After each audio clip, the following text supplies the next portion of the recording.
Welcome, everyone. We are excited to have you join us for the Ask Me Anything About CCP or CCT certification. We have assembled a number of subject matter experts as our panelists, and we're looking forward to hearing your questions, so get those ready. My name is Penny Woolery, and I'm the manager of certification and membership, and I will act as one of your hosts here, along with Val Smith, who will be monitoring your questions for our panelists. Val, do you want to give a brief introduction of yourself? Sure. I'm Valerie Smith. I am the Senior Credentialing Analyst in the Certification Department. I and Sarah, who's not on the call with us, will be helping you in your CCT or CCP journeys. So if you have any questions, we'll be the ones talking to you. Thank you. So this is how you will ask your questions to our panelists. We won't give you the ability to speak to them, just to kind of keep things a little uniform. Look for the icon at the bottom of your screen that has a Q&A, and that you're just going to type your answers in there. And either Val or I will be monitoring that and asking those questions for the benefit of the whole group, and then the panelists will answer your questions. The chat, please refrain from the chat. That is a place where we share links as we're discussing things. But in order for your question to be in the queue, use the Q&A. There's a distinction between the two. And now I have the pleasure of introducing to you the chairman of our certification board, Charlie Beauliard. So it's all yours, Charlie. Thank you, Penny. Appreciate that very much. Very happy to have you participating in AACE's live webinar discussing the Certified Cost Professional and Certified Cost Technicians certifications.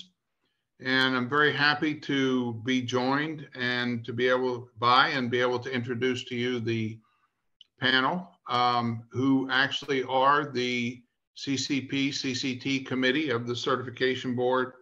We have with us this evening the chair of that committee, Valerie Venters. We also have Catherine Tronsberg and Rush Patel.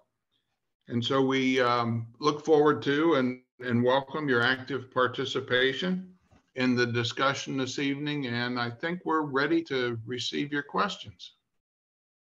Yes. So as I said in the chat, please give us all of your questions. There is no question too hard. Of course, that's easy for me to say. I won't be answering most of them, but we want to know what it is that is your burning questions about CCP. Is it something related to eligibility? Is it something related to how to study? These are very common questions, but we are here for you. This time is reserved for you, and we want to hear from you. So get to the question and answer area on the bottom of the screen and ask us your questions, because our panelists, I'm sure, are very excited to talk to you about that. Anything that our panelists, while we're waiting for these questions, anything that you would like to say or share with our attendees today?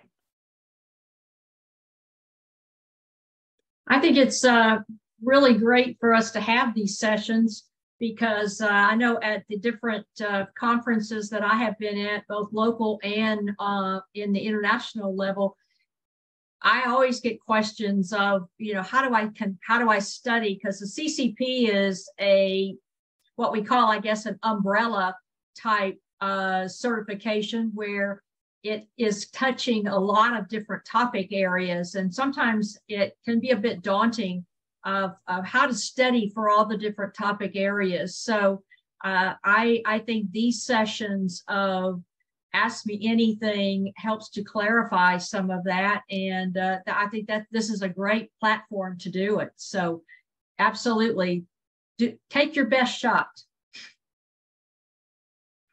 So we have some questions that are coming in. So the first one, which was in the chat, but I'm going to go ahead and pull that over because I happened to see that.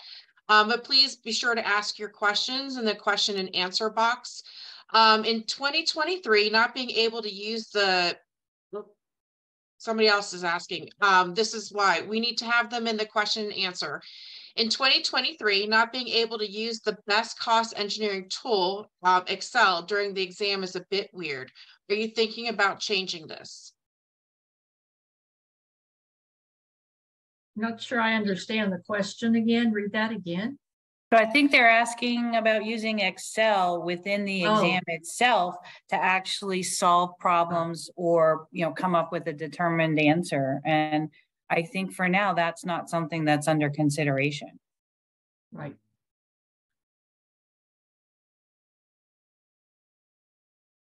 I didn't know if you wanted to say anything else with that, Penny. I'm so sorry. I was responding. There you go. I was telling that person to put it in the Q&A. What was the question, Valerie? I'm so sorry. If there's any consideration about using Excel during the CCP exam. There's not an ability in our computer-based testing area, and I'm not aware of any, unless you were taking an exam for Excel, that that would be a feature for embedded into the examination software to use Excel to arrive at an answer. We're not looking for someone who can use some of the formulas in an Excel spreadsheet. And I don't know if any of you want to get into the nuances of the style of questions and what it is that you're looking for to see how they can arrive at a correct answer, but we don't rely on Excel. And I realize that in the workforce, we all use Excel for those types of things, but maybe I'm wrong, and maybe some of our panelists could answer that. But I think we're looking for people that might be able to arrive at a solution by using, for lack of a better term, the old-fashioned way or the long way of doing that to really to demonstrate that they know that concept. Yeah, go ahead. I was just going to say also with our testing partner, they use a lockdown browser. So you are not able to access any other programs while you're taking your exam for security reasons. So that's something else that, another reason why we're not doing that. That's a great point, Val. Thank you. I see that we've been joined by an additional panelist, George Ostermeyer, who is also a member of the certification board and participant in the CCP committee. Yeah, you do have the ability to use a calculator, or even a financial calculator, which would have the major formulas already programmed in, rather than using Excel. And that's a good point, because we allow you to use any style battery operated calculator that you must bring with you, whether it's online, proctor, or at a testing center. But you can also have those things the formulas already in your calculator to use that. So that's maybe not the same as Excel that we're all used to, but there is a way for you to have those formulas at your fingertips. And there's also a formula sheet during the exam that's available. So you can select that from a drop-down menu, and it's a split screen. So any formulas you need during the exam will be available to you, with the exception of conversions. But that's something that you can program into your calculator. Okay, I'm going to ask the next question. The hundreds of pages of documents available for training are very intimidating. How is one to absorb all of this in preparation for the exam? I think the one thing to keep in mind is our exam is not about the hundreds of pages necessarily of the study material. Our exam really has to do with the skills and knowledge and experience that you have had in your job at the workplace. It is not an exam that you go and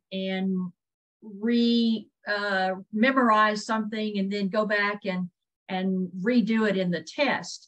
Our exam questions have to do with as close to real workplace scenarios as we can get in an exam.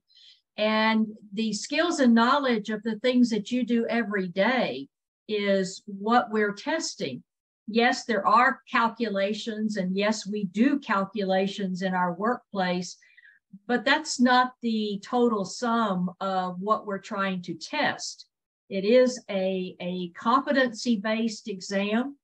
And so the skills that you have learned, the knowledge that you learn, and your experience, and yes, even your education, all of that culminates together in this exam. So while the study material is good to refresh concepts in your mind, it is not the be all and do all of the exam. Thanks, Val. I want to tack on to that for a moment. If there was any one or two study materials that you would recommend for somebody to start with, what would you recommend? I would recommend the Skills and Knowledge Cost Engineering, because that particular product has chapters on a lot of different topics, and those are the topics that make up the CCP exam. And as I said before, the CCP exam is an umbrella type exam where we do have everything from, there are some planning and scheduling type questions in it. There are some estimating questions in it. There are some project management types. There's some claims, there's quality, there's risk, because it does cover a lot of topic areas that we as the cost leads and the project leads, that's what we do in our day-to-day work. And we interface with all the different disciplines of our project services, project controls team. So the Skills and Knowledge for Cost Engineering by far is the premier product that will give you a glimpse of all the different topics that our exam is covering. Yeah, you know, Val, I would say that a long time ago, when I was studying for the exam, that was the go-to study tool that I utilized, because in our daily work, not all of those subject matters are something we work with day in and day out. So it's a fabulous refresher, because it brings you, you know, at a very high level, like a nice summary of the topics you should be, I would say, refreshed on, feel comfortable with, formulas that you may not use that you'll want to go over again and be comfortable with when you sit for the exam. So I'd say if there's one thing that you should get and go through extensively, you're right, that's it. Yeah, and you're right. I like what you said about the chapters that maybe you know a lot about. Maybe you are involved in estimating or even working very closely with the planning groups. Maybe that's something you really understand. So, okay, don't spend as much time on that. Go to where you are maybe a little weaker in the bigger picture, and take those chapters and study with that. So if you start kind of honing down the areas that you're really familiar with versus those areas that you need extra remembrance and guidance and refreshing, then I think you're going to really get that 100 pages of study material down to something a lot more manageable, and it won't be as overwhelming. There's another aspect of using the skills and knowledge, in that review it to see that you understand the conventions that are being used. There are, as you go through your career, you run across companies that will calculate a key performance indicator one way, and another company that will calculate it another way. Pay attention to our reference material to make sure that you understand the way we are looking at those key performance indicators, like cost performance index, schedule performance index, earned value, so that you understand, you know, what's a category, what category estimate are we talking about? That way you won't be confused or automatically choose the wrong answer because you are using a convention that your company might use, but isn't what we have established as our standard. Thank you, everyone. For the CCT certification, I finished reading the SNK 6 and the CCT primer. What other study materials do you recommend? Yeah, it's an older book, but it was the go-to book when I took the exam, the first and second and third times when I recertified by exam. That's Jellin's. It has an enormous amount of information, an enormous amount of topics that are covered by the exam and some that aren't covered by the exam. But it's a good reference, and it has problems that will allow you to solve for some of the things that you wouldn't find elsewhere. And George, I think that was for the CCP. I think Val wasn't the question about the CCT. That is correct. Yeah, oh, sorry. No, that's okay. That's good. That was a good answer though for CCP. The CCT exam really is the primer, is the primary product. I would say that if you go through the primer and you understand and you take those concepts that are introduced in the primer, and again, just like we said before, there's some that you're going to be very familiar with, and there's going to be others that you need refreshing or maybe even learning. So the primer by far is the start place. And then the S&K, or the skills and knowledge for cost engineering, is where you go to really research and make sure you understand the concepts. I would also recommend paying attention. It's a little dry reading, RP 10S90. Mm-hmm. So yes. So you understand what the terms mean when they're used in the exam. Absolutely. Yes, that is true. The 10S90.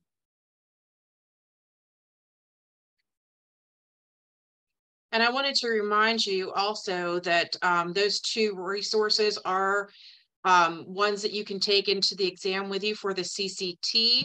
They do have to be bound in like a ring binder, or if you buy the hard copy, that's fine also. And you can mark them up. You can have it highlighted and written in the margins and everything, that's fine. You just can't have any loose paper with you unless it's scratch paper, and it has to be blank, that's obviously. And I just put the 10S90 in the chat.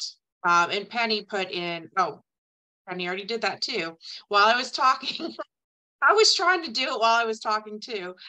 And then Penny put, of course, the Humphreys book in there that George was talking about.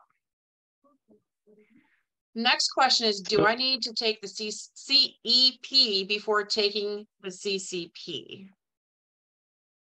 Short answer is no. You can't, not right. You can if you want to. It's not going to really help you that much, because the CEP is very, very specialized into estimating and gets way, way down into the weeds of estimating, where the CCP may have or does have some estimating questions, but they are at a much higher level, and at a level that we as cost engineers usually have knowledge of as we work and interface with the estimating department. So it's not necessary, but if you want to. Thought you were going to say something, George. The next question is, are the quit messing with me. Are the mock-up tests offered by approved AACE training providers close to the real exam or not? No comment. It's Not possible, but we have no way. Yeah. It's possible, but we don't know, because we don't. The reason there's no comment is because there's no way. I need to explain that in the world of accreditation for certification programs, the certification board has to refrain from any type of training. It's to keep things unbiased, and it's also to keep a safe distance between teaching to the exam. So all of our panelists here sign an agreement when they join the cert board that they will refrain from teaching any certification preparation courses, and anything that has to do with, because it takes the conflict of, if George is teaching a class, that he has intimate knowledge of what's on the exam because he deals with this on a day-to-day basis. He could inadvertently teach you things that actually will show up on the exam, which is not testing you. It's not, you know, if you know the answers ahead of time, you're not really demonstrating anything that you know. So the reason that we're saying no comment is because by design, approved education providers of AACE is under the purview of the education board. It's designed that way to keep it separate. We collaborate with the education board to make sure that they understand, and we understand what's in the materials, because we don't want to be completely clueless as to what they're telling you. There are ways that we can communicate to make sure that the exam is represented in what they're teaching you. And when I mean represented, it's just the competencies, not any of the content that's on the exam. So that's kind of how we cooperate with the technical boards and the education board.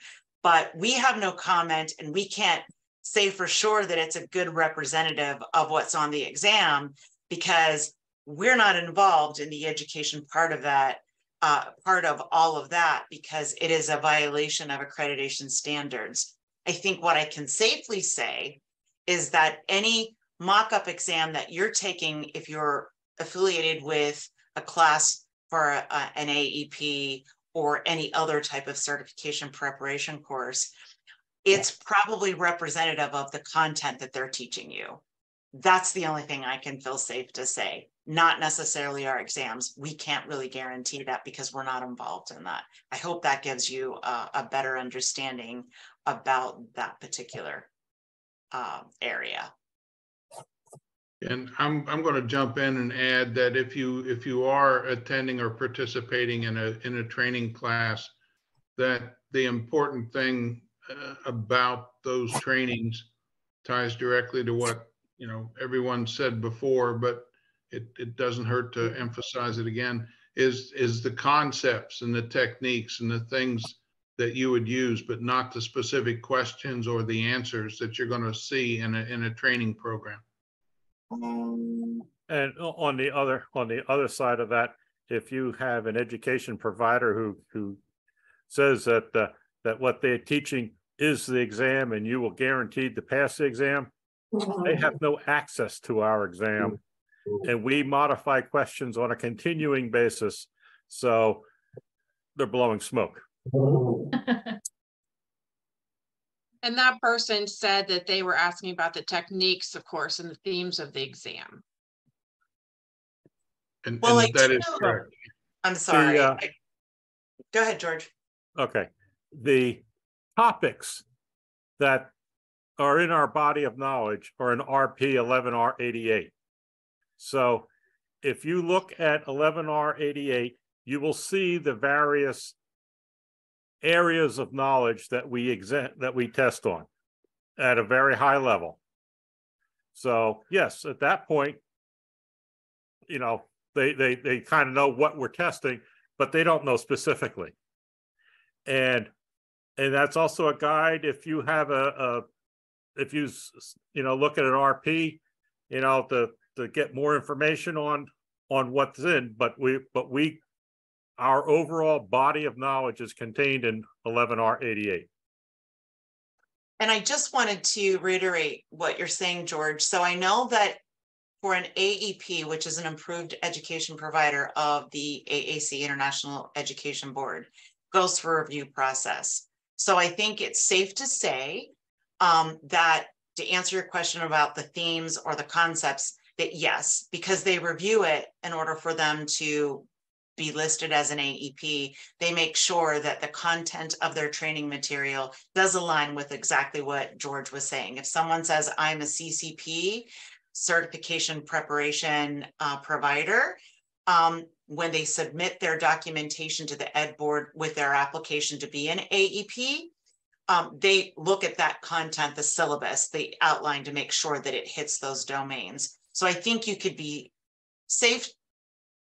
You could feel safe that the concepts would be outlined and taught in those certification preparation courses. And maybe some of their mock-up exams or practice exams might be questions that they formulated based on those concepts. But as George was saying, that it would never really be an actual replicate of what you're going to be tested on our exams, because those they don't have access to.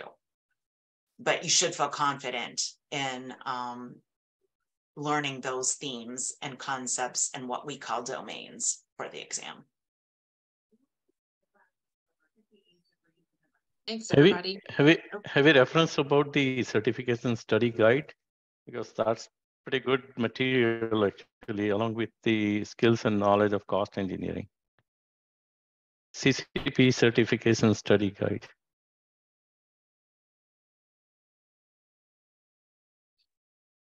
I'm putting that in the chat now. Sure. Okay, so the next question is interesting. What kind of situation will disqualify or cancel my online exam? So I'm going to go ahead and start, and I'm sure Penny can fill in the places that I miss.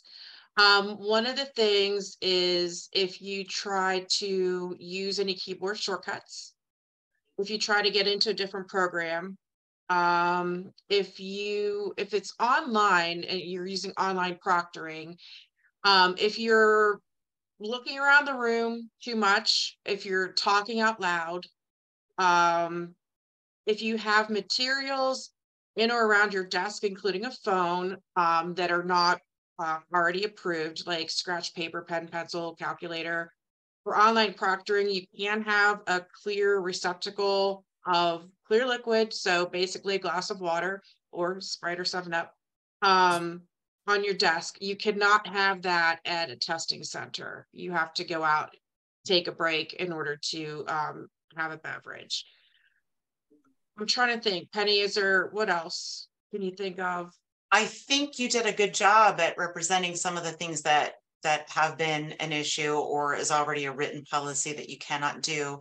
I think one of the things that we did encounter not too long ago is suspicious clothing, hoodies, things like that, where you could hide things in them. That was like at a testing center, but also online proctored. So it's just very important to make sure that, if you're at a testing center, to make sure you know what those rules are. But if you're doing online proctoring, it's important to make sure that you're being video surveilled the entire time. So if you do anything that seems to be suspicious, it might be completely innocent for you. And they usually give you a warning. So they're not just going to cut you off right away, but they'll usually give you a warning. Just be aware that any kind of behavior, and this is really because it's a high stakes exam and they're trying to protect the integrity of the exam. And there are a lot of weird things out there of people that take exams just to like memorize content and things like that. So they're trying to be very vigilant to make sure that they're keeping our exam safe. So all the things that Val outlined, and there were some questionable clothing things. So make sure you wear something that's comfortable, that doesn't have pockets, that they could suspect that you're maybe hiding papers or recorders or something like that. So, and it's really important that if you're taking the exam, that any keystrokes could just lock you up. So they'll be able to help you get back in, but man, does it, I don't know if you've ever really taken an exam before, but that disruption just kind of can make you panicky and maybe distracted, and it's hard to get back to focus on the exam. So be really careful about your keystrokes while you're taking your exam. Another thing that I would recommend is that you take your exam in a quiet space. If you're doing it online, in a quiet room that you can close off so that there's not distraction, there's not other people in the background that could cause the proctor to think that you're talking to somebody. And also use a surface like a desk or a table. We did have somebody who had some issues during their online proctored exam because they were sitting on a bed taking their exam, and there was, they had to keep, the proctor had to keep interrupting so that they could lift the laptop up and show the bed, lift up the covers, like all kinds of things. So that's kind of a strange situation, but we definitely have learned something from that. So I'm passing that off to you. And was somebody going to say something else? Okay, next question. Why is the cost high for AACE materials?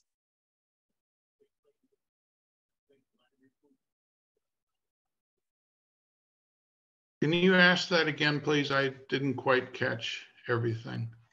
Why is the cost high for AACE materials?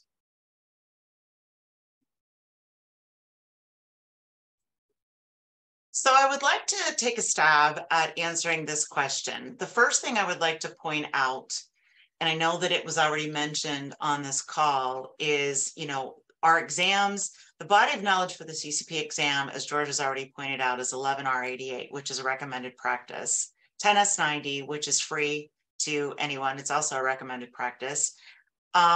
So and the TCM framework, which encompasses a lot of these concepts that we're talking about for preparation of the CCP exam.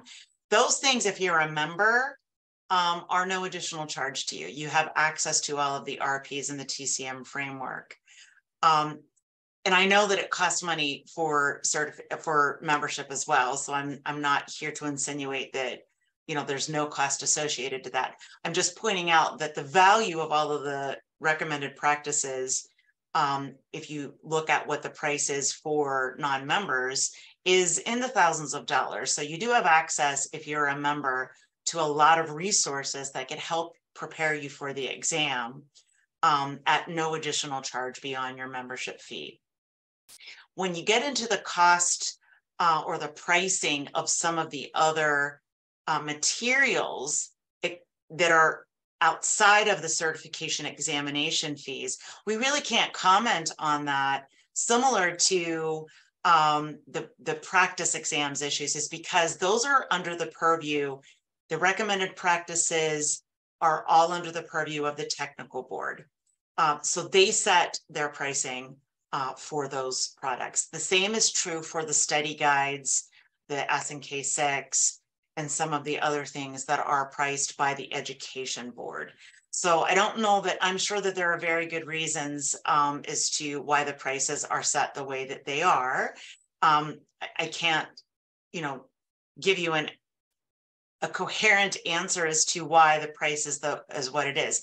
I will say this, that, we recognize that, we're international and, the amount of our products might be harder for some other areas. And we're here to listen to any issues you might have financially and try to figure out ways to kind of help you get those products.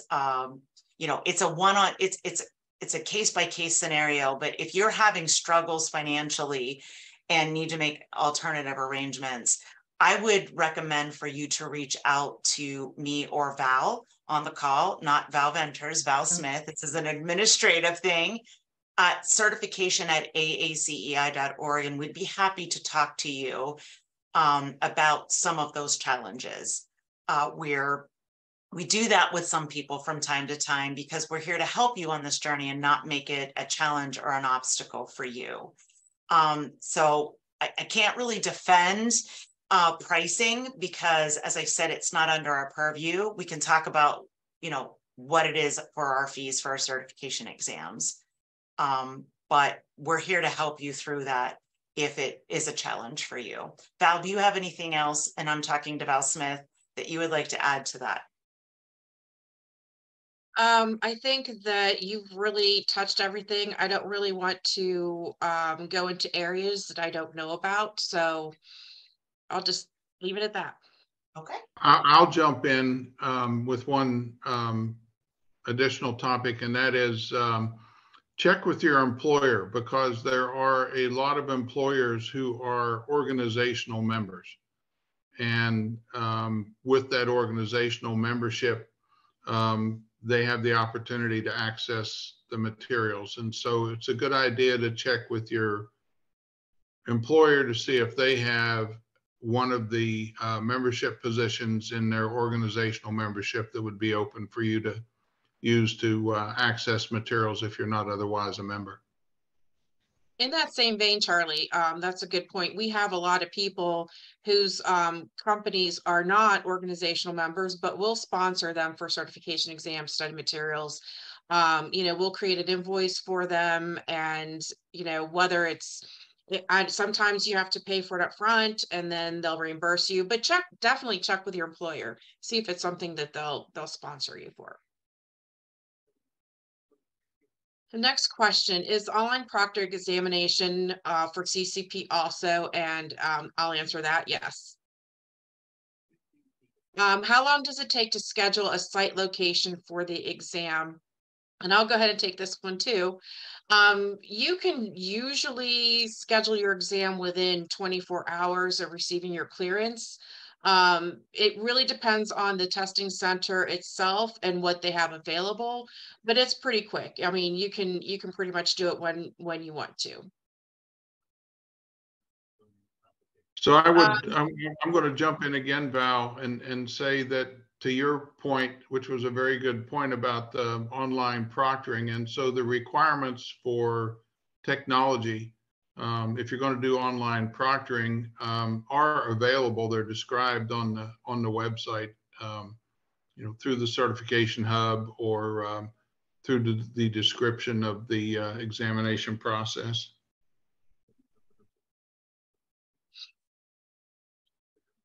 I'm going to pause for a second.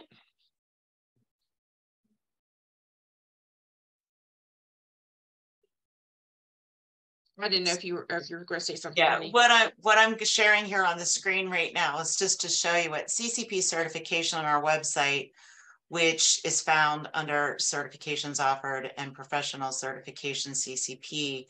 This area over on the side that says helpful pre-check information will give you, if you click this link, it'll show you what the system requirements are to take an online proctored exam. And you also have the ability at this link to do a system check of your computer or laptop to make sure these are the requirements here on this page. So that stuff is available for you right on our website, that you can just go there at any given time to make sure that you meet the qualifications or the system requirements to take an online proctored exam.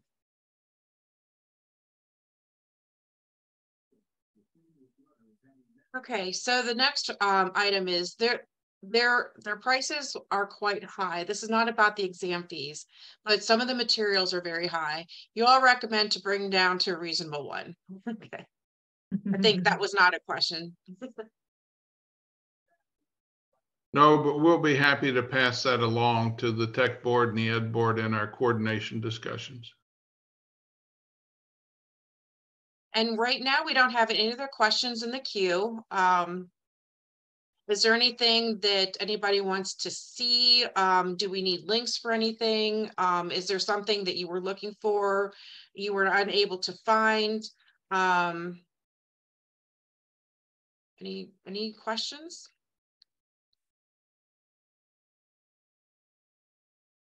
We still have time. Does anyone want to talk about the technical paper? Anyone have any guidance, any questions about the technical paper? Whether from our attendees, is that something that's well understood about the technical paper, or any of our panelists, do you have any guidance as to selecting a topic? Any guidance on writing the paper? I have kind of guided a number of people who have asked that question to me in different venues. And I think the one thing I always start with and say is write about something you know. you don't have to spend a lot of time doing research on a topic that you are not familiar with. That's not the goal of all of this. The ultimate goal of the tech paper is how can you communicate on a topic and talk about whatever issue is out there, make some recommendations, back up your recommendations with very solid facts and for the solution, and then make a recommendation that says this is what we need to do. And to do that, you know, a lot of the projects, I know my paper personally was on the project I was doing at that time. Of course, I did not name names or, you know, projects or anything, because that gets into a whole nother corporate legal situation. But you can write the paper to where it is a bit more generic in company names, you know, like ABC Company and different things like that. But write about something that you are very knowledgeable about. And I can well imagine in my 30 plus years of experience that I was on projects that they all had issues. They all needed some sort of research into how do we fix this problem. And the project controls teams and project services teams were asked, you know, can you give us some data that would help us make a logical and timely decision? So these types of things, I mean, that's really where your paper comes from, is what do you already know? And of course, use your technical data, be sure that you footnote and that you use your works cited, your bibliographies, all of those things. And again, make it something that you know, do not have to go out and reinvent the wheel, but square one is on something that you do know. If I can throw in, don't make the topic too large. Yes. True. Make it very specific. My paper, when I did it, was on analysis of S-curves. That's very specific. You can get into a great deal of detail and have the paper explain something. So if somebody who didn't know anything about it picked up your paper, you could, in 2,500 words is not a lot when you're talking about it, right, to understand the concept. It doesn't have to be, you know, what's the meaning of cost engineering? You know, that's an entirely, that's a subject worthy of an encyclopedia worth of words. Pick something small, specific, discrete, that you can actually get into and talk about in 2,500 words and actually convey what it is. Yeah, I would say too, as a reviewer of a number of papers for many, many years, the best papers are usually following the prescribed outline very carefully. And there's a lot of reference in terms of figures, graphics, and having them not just for the sake of being put in the paper, but be really relevant and supplant, you know, information that's already in the paper, so that the reader can see that you've really researched what you've done, and you cite those graphs, those figures from your sources, and it will really make your paper live. Yeah, so I would like to add something like to what Kathy, George, and Val said about the selection of the topics and all those stuff, but I agree with Kathy, what you said. I would emphasize that AACE provide really a good guidelines of how to write a paper and what is expected actually in writing those 2,500 words. So if you stick to guidelines, because that's what my experience while reviewing the paper, that's what I have observed. Like, people pick up the topic, good topic, but when they start writing, actually they are not following the guidelines actually. So to put a paper into a standard framework or a structure as per the AACE guidelines is equally important, and that fulfills the requirement of the technical paper. So that's what I wanted to add. Right. I'm going to add a couple more things also. As the paper coordinator, I've seen a lot of papers come through many years. I've not reviewed the papers, but I can tell you a few things that are give me's. So one of them is, like everybody said, make sure you cite your paper, use resources, cite your paper. Make sure that the paper is at least 2,500 words, because if it is not, it's an automatic fail. You get one opportunity if you pass your exam to revise your paper within 30 days. And then you could potentially pass. There's some nuances, and I can explain those in a minute if everybody wants to, about passing the exam and passing the paper, pass, fail, you know, that whole combination. So I put a bunch of links in the chat. One of them is the plagiarism policy. Don't get your paper thrown out. Don't get suspended for plagiarism. The threshold is 10%. You can run the report yourself to see what it's going to be, you know, but be sure that that's not the reason why your paper is not accepted. Because what that means is you're suspended from the certification program for a year. You lose the fees that you've paid for your exam. And if you hold any other certifications, those are also suspended for that year. So it is big. It is a big thing, and you can prevent it from happening. I feel like you can prevent forest fires. This is a forest fire in the CCP world.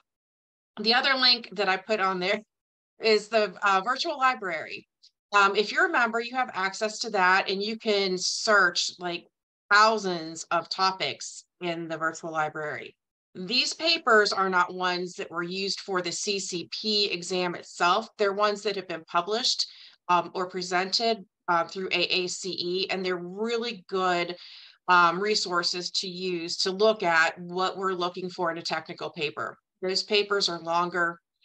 The CCP technical paper does not need to be that long. There is a question in the queue, and I'm going to answer that also. I have a question about the paper. My paper has 500 more words than the limit of the technical paper. Is it allowable, or do I need to narrow down again to the limit prescribed in the guidelines? If it's 500 words over, and those 500 words really contribute to the whole purpose, the meaning, everything about your paper, leave them in. The 5,000 words is really a guide, so that we don't have people who are repurposing their thesis or dissertation and submitting a paper that is way too long. So that's fine. Your paper should be fine with 500 words more. Did anybody else want to add anything about the technical paper? And there's a template that's available on our website. I put the link there. There's a technical paper handbook, which gives you all the details you'll need to know about your technical paper and what you need to include. The next question is, for plagiarism, which software does AACE use to check technical papers? And I can, I don't know if Penny, if you were putting that in the website or in the chat. But we use plagiarism.net. It's also called Check for Plagiarism. It's kind of weird because the domain name is not the same as the site name. But Penny did put that in the chat. Thanks, Ben. And that's all the questions. Don't use artificial intelligence to try to get beyond the plagiarism check. You will be caught. Yeah, true. What AI can do, AI can find. I have a certificate from this course that I took for the University of South Florida about AI and ChatGPT, and I know how to find out if your paper has been written by AI.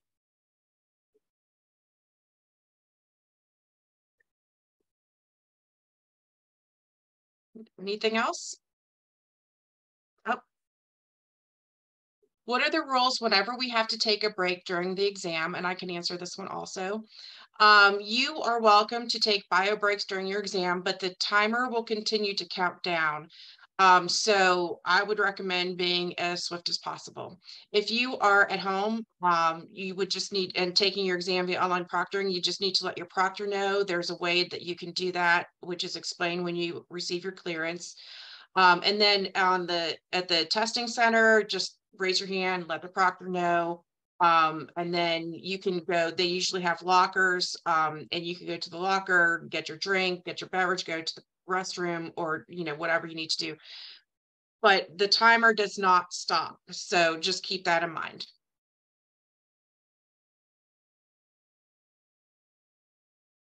Any other questions?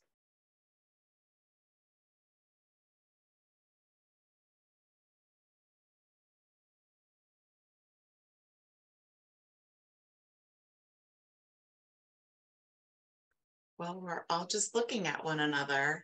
So I think I'm just going to throw a question out to our panelists. And we'll start with Val Venters because she's the chair of the CCP CCT committee. But could you briefly explain for our attendees how you came to be in this particular industry, and especially as a CCP? What drew you to this certification when you were, you know, a busy woman working in the cost engineering field? What drew you to CCP, and now you're, you know, you're considered a subject matter expert? Yeah, back I started my journey, I guess, into cost engineering and project controls. Back early in my career, I started as a executive secretary admin, and I was fortunate enough to have a gentleman, a manager that I worked with and I worked for, that saw that I had an aptitude with numbers and organization.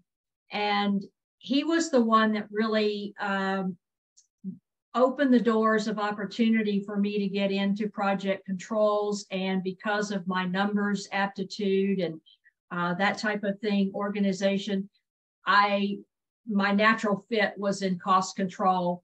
And then I got into that and I'm thinking, okay, I'm just like everybody else. What can I do to be different and to move myself ahead of my peers? And at that point, I had met up with a person that was attending the Houston Gulf Coast section of AACE, and they invited me to the section meeting, got involved with the Houston section, and you know, it became obvious that the CCP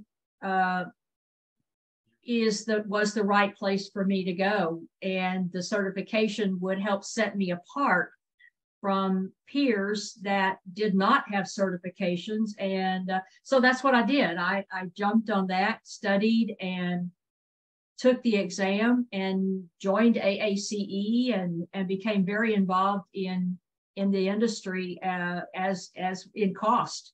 And that was my primary background was the cost control section.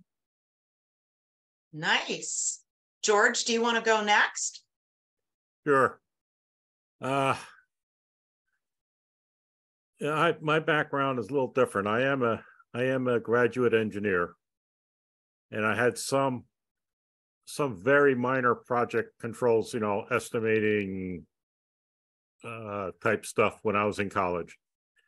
And then I went into the service as in the Corps in the engineers, and had some minor agreement with that. When I got out and worked for a company, I was a field engineer, but you're not always in the field.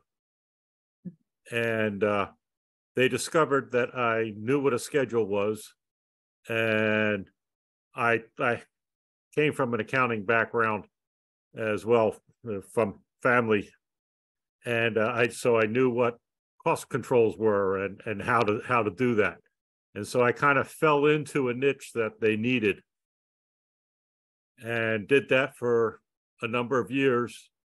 And when we parted ways, shall I say, during that time I was on a project where I had been introduced to AACE and the fact that they had a certification exam. I didn't do it. I didn't do anything until I parted ways with my employer and found that having, I always knew that having the certification documenting that I knew what I know was always a leg up on trying to prove to somebody I know what I know. Mm-hmm.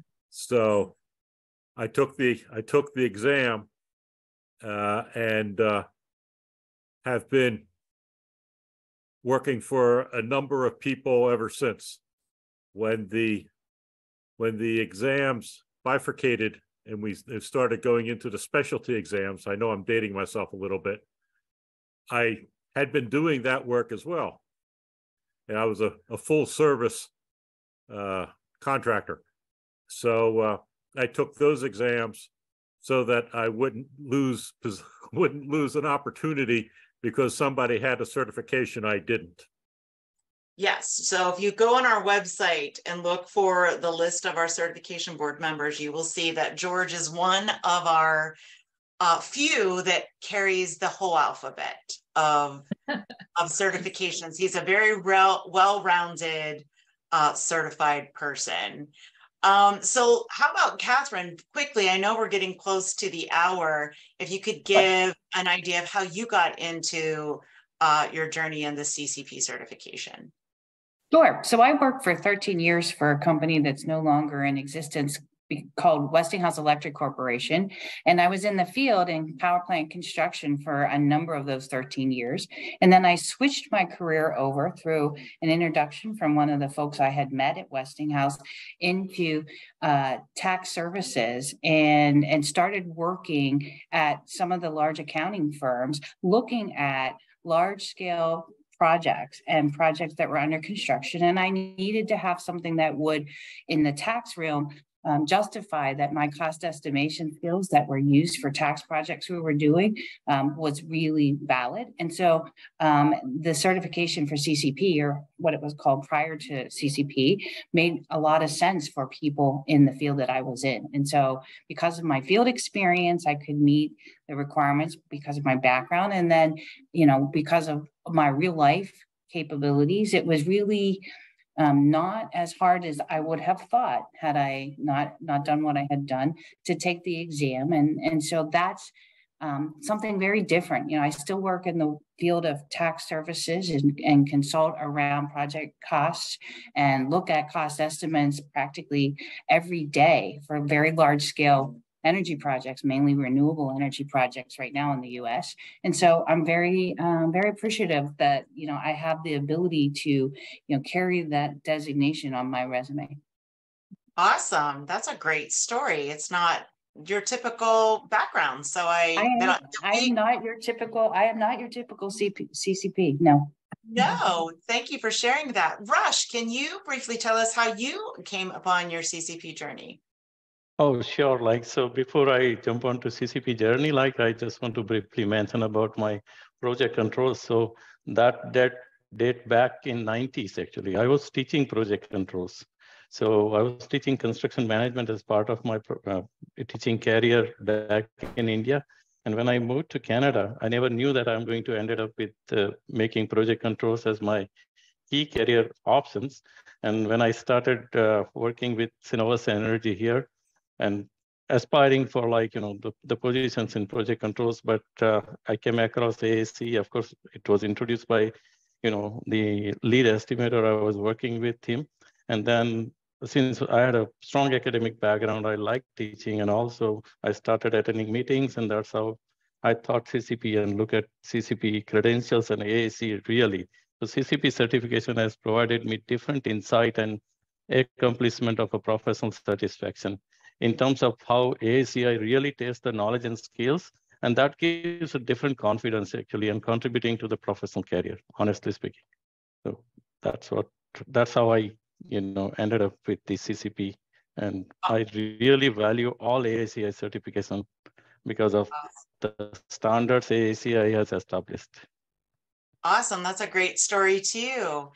And rounding us off, Albert, can you briefly share with us how you came to be in this world of cost engineering and your CCP certification? Started off as a draftsman and also running project in the field.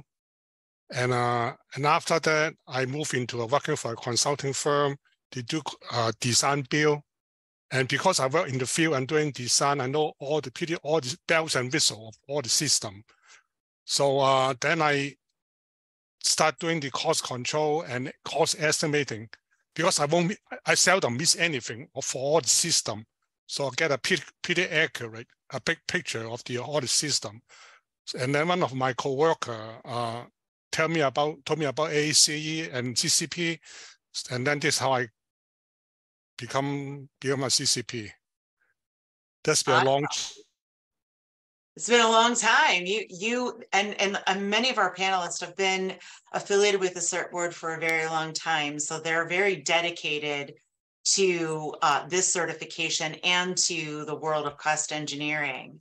And so we are at the hour, and I want to be respectful of all of our panelists' time and your time. More importantly, we are so thankful that you took time out of your schedule to be with us here tonight to ask these questions. It helps us to do better, but from hearing from you. And I hope that you gleaned something good from this session that will help you in making that next step in taking the CCP examination. But it doesn't end here. If you have any questions, if you leave this session and you thought, I wish I would have asked that question, just reach out to us. And I know that Val put it in the chat. Reach out to us at certification@aacei.org. Ask your questions, and we'll be sure to get an answer to you promptly. In the meantime, we hope that we'll see your application come across our desk real soon, and we can help you starting on your CCP journey. And maybe one day you'll be the one that's on a panelist answering questions for the new batch of CCP hopefuls. So with that, I'm going to say, have a great evening or a great day. I don't know what time zone that you're in, but it was a pleasure spending this time with you. And we hope to be in contact with you some other time. See you all later. Thank you very much. Thank you. Good night. Thank you. Bye-bye.